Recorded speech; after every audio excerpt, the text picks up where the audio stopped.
A blend creates a morphed step transformation effect between two or more objects.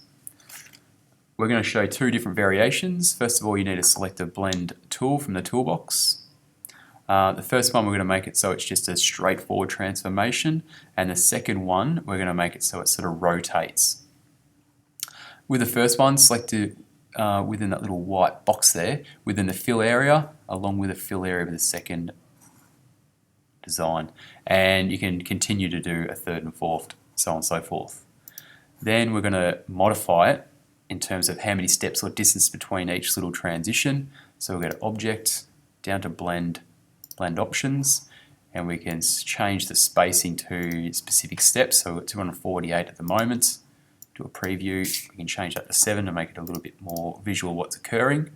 Or you can even set the specific distance. So this would be really good if you're repeating something many times. You need a set distance between each one. So if it's something really boring to draw, bricks on a brick wall, you could do one brick at one end, one brick at the other, make the transition between, or specific distances of 10 mil apart.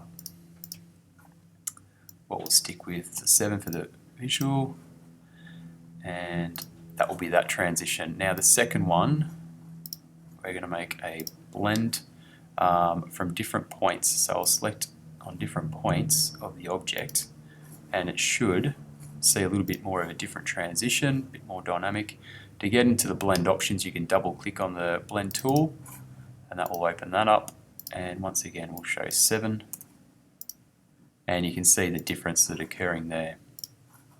Now because it makes a path in between each design, we can add even anchor points to those, which therefore we can use the direct selection tool and move these, and therefore you can arc them or smooth off the anchor points, so it's a bit more of a nicer transition. That's the blend tool. Where it's been used effectively in design, here's a great example of obviously Innate.